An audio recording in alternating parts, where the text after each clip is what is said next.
All right, you guys, happy Monday. Let's talk about energies of this week so you can harvest them and use them for the advantage of your alignment. It's a very interesting week. We're still in retrograde. We have little bit less than 2 weeks until the equinox, so until the spring starts. And it's really, really, really important window of opportunity, and this week is going to be magical. Last week was a little bit more intense, a little bit more heavier, a little bit more still depths of releasing and depths of realizations. This week, I don't want to say it will be lighter or easier or will allow us to rest. Ain't no rest for the wicked, but the energies will be different.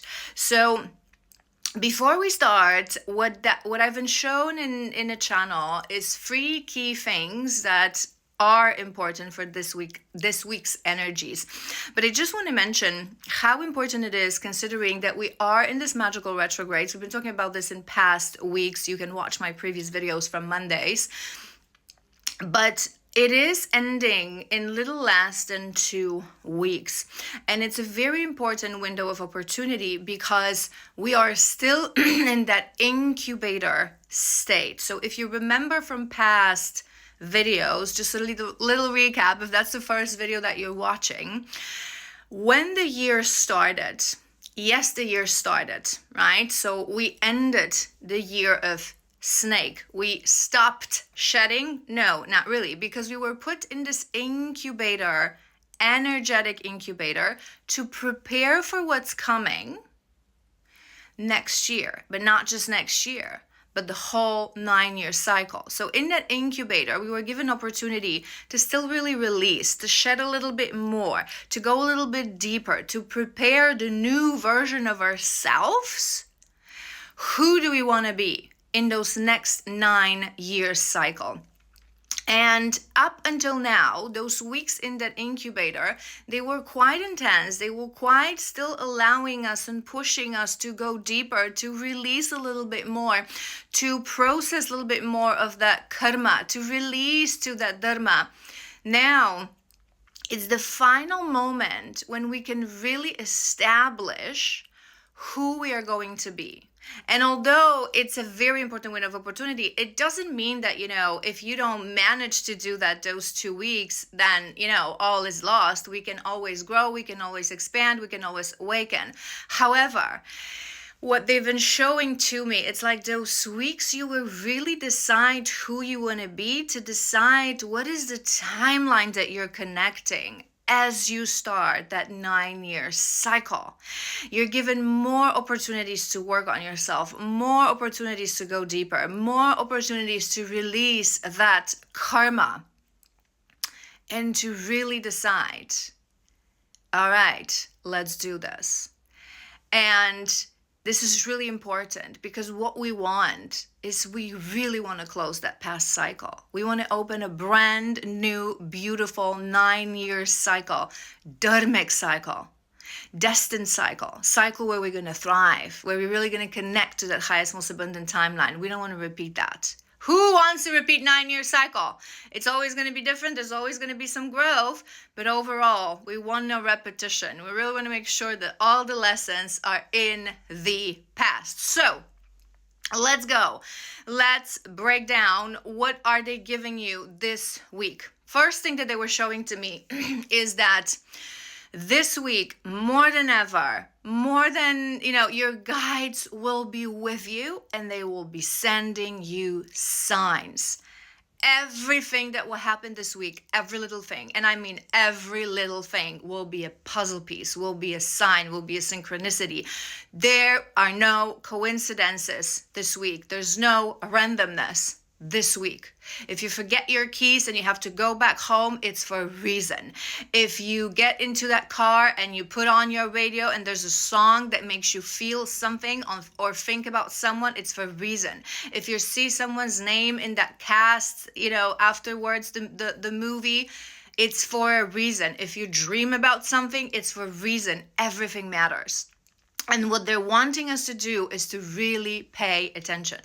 We are being sent signs, synchronicities from our guides, guidelines from our guides constantly, every single person. And I highlight this to you guys always, that every person on the face of the planet has the capacity to activate all their clairs, clairvoyance, clairsentience, clairaudience, to communicate with their own guides, to be their own channel. There are people who are channels for the collective, for the humanity, right? But everyone, regardless of what gifts you have, regardless of how awakened you are, everyone has the capacity to activate their clairs. And the thing is that they're always sending us signs, but we're not paying attention. This week, everything matters. That person in front of you in line, they were talking on the phone, they were talking to someone. What is it that they say?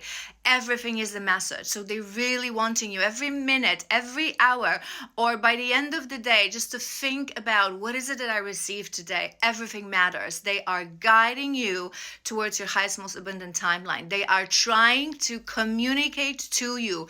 Is there still something you need to release? Is there still something that you need to think about? Is there still something you need to feel into? Is there still something you need to realize for your future ahead? So we make sure that that future is dharmic. Now, the next thing that we're showing to me, and they all beautifully, all those three things will tie together. You'll see at the end. So the second thing that they were showing to me is that everything will be clearer. It's like the illusion is dissolving, and there is a huge opportunity this week to, depending where you are on your journey, to either activate your third eye, open your third eye, enhance the strength of your third eye, remove the fog from your third eye to really see with clarity.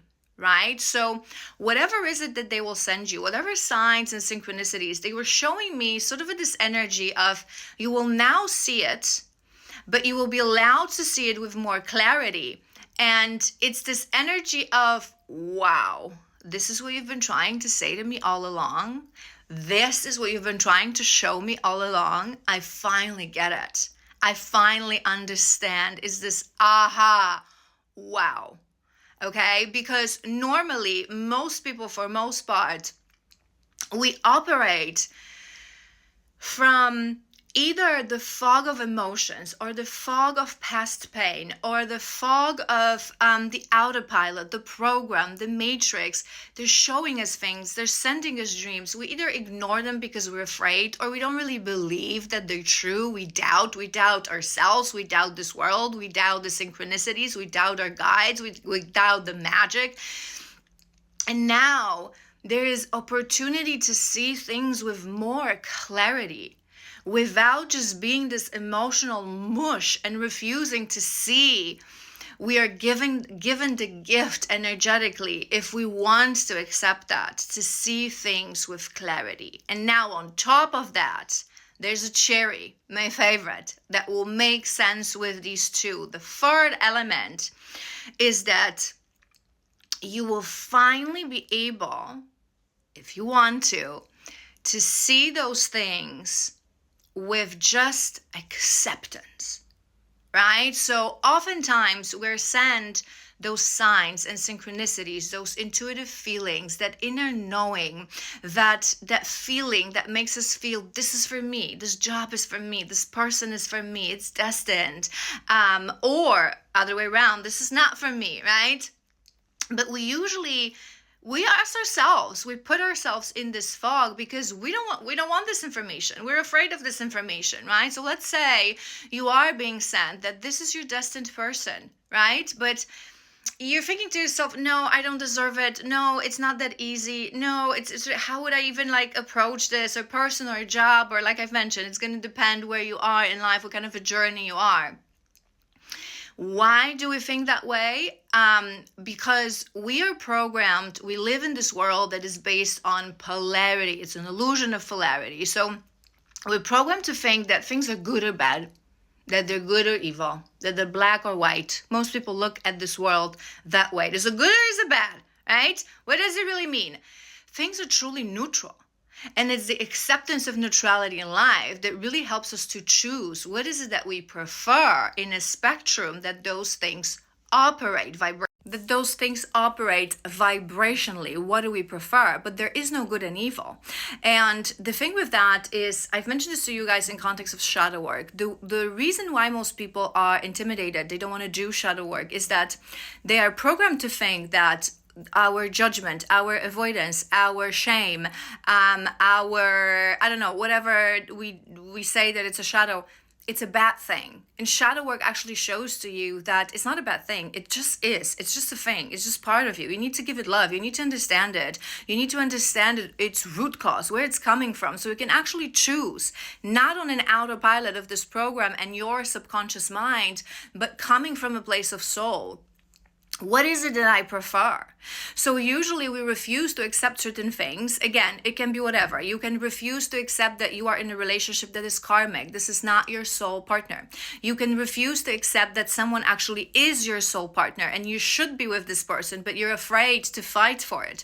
You can refuse to accept that you, for example, are avoidant and you need to face this avoidance and you need to, or you have a father, whatever it is, right? So in most time, for most people, when we're faced with this truth that they may be trying to show us, that they try to give us clarity about that, we just don't want to accept that because we think that it means that it's either good or bad, or we're going to have to do something that is hard or easy, right? This week, we can just take it as an information with calmness, with maturity. Okay, I am avoidant. It's an information. Now, how do I act on it as per what I prefer for myself in life? Okay, this person is my karmic partner. I receive this as an information with no fear, with no judgment, with no prejudice, with no labeling good or bad or my life is good or bad. I just take it. Now, what do I do with it? So I go towards my dharma. Okay, this person is my destined partner. This person, I'm mentioning this because this week is very important for our masculine. So I'm going to talk about this at the end of this video because I know that it's not relevant for everyone. All right, this person is my destined partner. We're meant to build something together. We have a mission together. What do I do with this information as per what I prefer in this life? Because ultimately we have free will, right? And all this, so signs and guidance from our guides, the clarity that will bring, that all those energies will bring, the removal of the fog, the activation of third eye, and on top of that, the acceptance through neutrality that it's just information. It will help us to move with calmness, to move with maturity. And on top of all that, there's also this energy of being given a chance not to fluctuate so much. You guys know how I often highlight that when we realize that something happens, that when we realize that we do have that shadow, let's say a people pleaser. Oftentimes people in that realization, in bringing something from the subconscious to the conscious, they go to the other side of the spectrum immediately, like in contrast, like, because they don't accept that, okay, I'm people pleaser. I don't want to be a people pleaser. I didn't know that I'm a people pleaser. I didn't know that I'm avoidant. I didn't know that I'm anxious. And they immediately go to the darkness, like, no, I don't want to be that anymore, right? And this makes us, it happens with everything in the beginning of this journey of self-discovery, and it makes us kind of go like this on that wave of emotion. This week, because we're working through acceptance and with frequency of acceptance, we're allowed to just be more balanced. I know what I have to do. I know I have to move forward. I'm not going to be that about this. I'm not going to be this black and white about this. I'm not going to be either move full force or in avoidance, right? I'm just going to move with it, with maturity, with calmness, with acceptance, with guidance, with dharmic frequency, right? Beautiful week, truly magical week, amazing week. This is why I didn't want to say that it's a rest, because we still can go deep. We still can release karma. We can release so much karma. We can still move towards our dharma. We can still change completely. But now, because the fog is removed, there's more clarity, there's more guidance, there's more signs. It's like literally we really are showing more balance and maturity. Again, if you want to harvest these energies, we can show more balance and maturity. And the final thing that I want to mention to you guys is the masculines, because this week, because of all of these energies, will be magical for our masculines. I'm really curious to see what we're going to get in today's collective. I'm going to do it in a second and post it in the afternoon. But we're really in this moment that the feminines have been rising. It's almost like this past 9-year cycle have been for the feminines, even more than that, right? For the feminine rising, for the feminine preparing, for the timeline split. We go first because we're spiritual leaders, we're spiritual teachers. Naturally, we're the bridge between realms. We are the oracles, we're the initiation, we're the creation, we're the chaos. We've been raising, we've been doing the work, right? It's time for our masculines. We need our masculines. Everything that's going on in this world, the fact that we are really, really, really in this year that will become that timeline split, and incredible things will be happening in the physical already in this world. We need our masculines. We need our architects. We need our architects who will follow our leadership that we've been tapping into and connecting to and harvesting from the quantum field to remember and to remind everyone the divine order. Why are we here? What is the meaning of life? What is the meaning of the polarity, the masculine, the feminine? What is the role of each?